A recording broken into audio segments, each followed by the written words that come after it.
Hey guys, it's Ryan from the Melbourne Centre of Healing here, and it's Q&A time. Bit of question and answer. It's the first one of these that I'm doing, so looking forward to answering a couple of questions that the community has sent us in, which is really, really cool. So let's get stuck straight into it.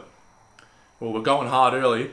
What is the underlying cause of people's addictions, and how can you help them if they cannot see they are addicted? Well, let's tackle the first part of that question first. For those that have seen a lot of my videos before, I've banged on about a lot how we see addiction as a coping mechanism. It's a coping mechanism for a deeper pain. Okay, and that deeper pain is emotional pain. It's emotional baggage from the past that we haven't processed and are holding on to. So we don't see it as a disease or a choice, but as a coping mechanism. And it's, the addiction is a symptom of that deeper pain. Okay, we accumulate these negative emotions in our life because we're not taught how to process them. That's why as we get older, we feel like we get heavier and heavier and heavier because we hold emotions on our body. And these negative emotions like guilt, shame, fear, anger, sadness, they're all very heavy. Then something comes along, because what happens when we get way down, we lose touch with those higher states. We lose touch with those feelings of peace, of joy, of love. And as human beings, we're all striving for those states. That's what we all want to feel. We want to feel those beautiful states. So we get way down and we lose touch with those states. Then the coping mechanism comes along. And it's different for everyone. For some people it's drugs, for some it's alcohol, for some it's gambling, shopping, sex. It can be all sorts of things, right? But it's whatever will give that person a taste of those higher states. Okay? They're like, oh my God, I finally found this feeling again that I haven't felt since I was younger. Okay, and then we'll keep going back to those coping mechanisms and those behaviors because it's helping us feel those states. And even though it's short term, it's temporary, and it's going to cause far more hurt and negative consequences in the future, we'll keep going back to it because we just want to feel those states. If you want to hear me go into more about that, there's a couple of other videos I've got. I think one's called Let's Stop Treating the Symptomology, something like that. So if you have a look back in the history, you can read that one. So addiction is a coping mechanism for a deeper pain, an emotional pain, negative emotions that have weighed us down and we're holding on to from the past. That's why it's really important to ask the question, like if you have someone who is addicted to something and you can sit there and tell them what's wrong with their addiction all you want. Trust me, they know what's wrong with it. It's not a lack of information about what's wrong. It's better to ask what's right with this addiction. Okay? What is this substance or behavior? What's it giving that person that they weren't having before in their current reality? So that's an important shift of perspective there. How can you help them if they can't see they're addicted? This is a question that I get a lot, and it's a tough one because I can't give you a script of something to say to someone in that situation. If we look at the bigger picture, and one of our big aims here is to help break the stigma around addiction and mental health. So that's not here right now, but it's definitely coming in the future. I don't know how long, but we want to get to a point where people will seek treatment and help as if they were getting physical help. So like someone breaks their leg or hurts their knee, they're like, oh shit, I better go to the doctor and get this sorted. They go straight away. Okay, when it comes to the mental, emotional stuff and the addictions, because of the stigma, people wait so long, they're so far down a rabbit hole before they actually get help. So the big picture is people stepping forward earlier because of that less stigma. But let's talk about right now. So, someone you can see is addicted and it's affecting their life, but they won't admit that they have a problem or that they're addicted.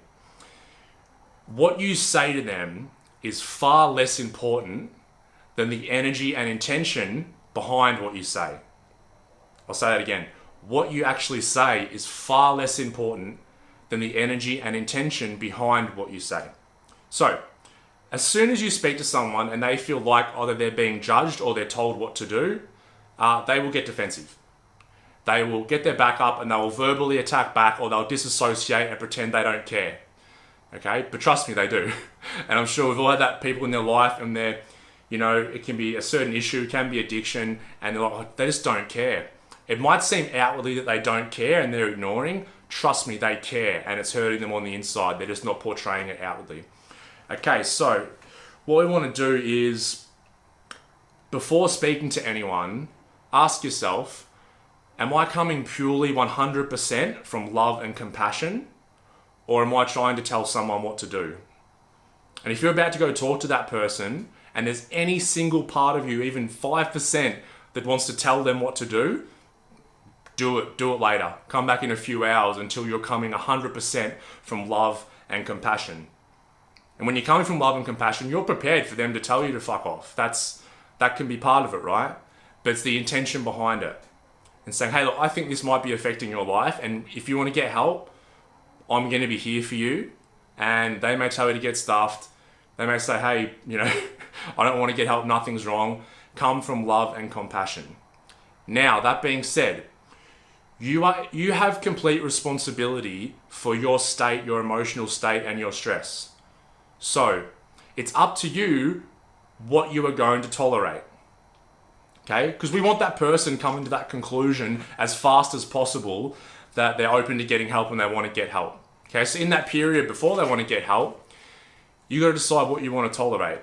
Okay? And we think that this is like one or the other. Okay? We think that we can't not tolerate someone's behavior and tell them so, but that isn't coming from love and compassion. But you can. You can still come all the time from love and compassion, but you can say to them, I'm not willing to tolerate this behavior, And whether that's they're verbally abusing you, maybe you're not going to lend them money, maybe you can't have them stay at your house anymore. You can tell them that, but check in with yourself before you do and say, am I doing this from love and compassion? And make sure that you are before you go forward. And trust me, what you say then is so less important than that intention and energy. Because the intention and energy it's everything. It's everything, right? So always check in with yourself before speaking to them, and then we can get them to get that help much sooner rather than later. Good question. Next question. How can you get endorphins back? My hubby has depression and anxiety and has lost his endorphins. Is it from his medications? All right, so endorphins, like a lot of other neurotransmitters and chemicals in the brain, they'll go up and down depending on our state, our emotional state, where we are in our life. And you've said it all in the question there. Okay, so a lot of his lack of endorphins are coming because he's suffering from depression and anxiety. So there's short-term things you can do to boost endorphins, right? There's exercise. Exercise releases endorphins in the brain. That can be running, lifting weights, doing a class, something like that. Laughing releases endorphins. Like if you uncontrollably laugh, you get a heap of endorphins in the brain. I've got this video I was tagged in like 6 months ago, and it's like, it's like a chat box or something, and everyone's typing in questions, asking about stuff to do with pregnancy, but they're from other countries and they're writing in English. So someone's reading them out and all the different ways they've misspelt pregnant. It's fucking stupid, right? But every time I watch it, I laugh like a schoolgirl. It cracks me up. So I always put that on, once every couple of weeks, laugh my tits off and feel amazing afterwards, because that's the endorphins running through the brain. Another way to release endorphins is have sex, get freaky. That releases endorphins as well. That's short-term solutions. If we're talking long-term, your hubby needs to get to the root cause of that depression and anxiety. And that depends how open he is to getting help. And then it's really about doing a lot of research, finding out what different options are out there, and then seeing what's going to resonate with him the most. Because everyone's got their own journey, and your hubby wants someone who he's going to be comfortable with opening up to start that healing process. And this depression and anxiety are more manifestations of a deeper pain as well. And we find that's a lot to do with this emotional trauma as well. And that can be one singular event or two singular events that are really traumatic in childhood, or it can be an accumulation. We don't get taught in school how to process emotions, so we just keep accumulating and accumulating. I didn't know how to process them when I was 30. That's why I ended up a drug addict, let alone when I was 3 years old, 5 years old, 7 years old. So getting to that root cause of the depression and anxiety, doing the research, speaking to him and finding out what resonates as well. Is it his medications? I can't answer any of that because you haven't said what medications, and I'm not a doctor. I'm not trying to be a doctor. One thing, if he's on antidepressants, SSRIs, that will numb. A lot of what they do is you have a lot of these negative emotions weighing you down. The SSRI will then dull or numb them a bit. The thing with that is it can help alleviate that a bit, but you can't selectively choose which emotions to numb, so it numbs all of them. So you can find you sort of end up in this little middle ground where you're not feeling too much negative but not too much positive either. So my idea would be, don't do anything with the medication, talk to your doctor about that, but start going to the work on what the root cause is. Because medication's great, it can help a lot of people, but it's never the solution. At best, it can just buy you some time. Hope that helps. Can a person with a long time addiction and going in and out of jail ever change? Yes. Yes, because I've seen it. I've seen it. I have a friend who we used to talk about a while ago. She was sort of everyday user of ice, maybe, I don't know, like maybe 10, 13 years, something like that, and talked about like how hard it would be to come off, and it's been so long, like you can't imagine not doing it. When she does come off it, it's going to be hell. Her time came and she just stopped. She didn't have withdrawals, and she just stopped. She hasn't used. Okay? So, yes, whenever someone asks, because the first thing people want to ask when they're deep in an addiction, is it possible? The second question is it possible for me? But the first question they want to know is it possible? So showing someone that it's possible is really important, because you are very closed off from being open and asking for help if you don't think it's possible at all. So you're not looking. Okay, you're not open to experiences. And being open to experiences is one of the most important things for anyone in life, really.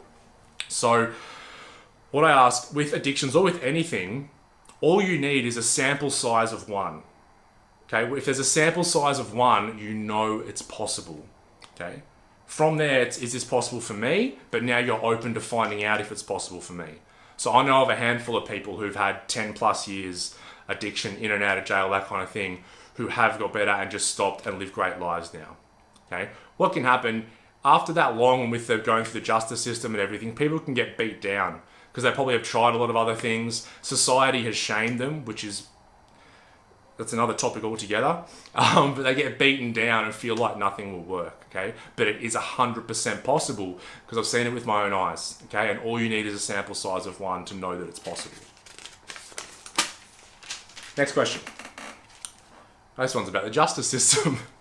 Why can't the justice system order the sick people to go into rehab? Jail doesn't help them. Amen. I completely agree. Why don't they do that?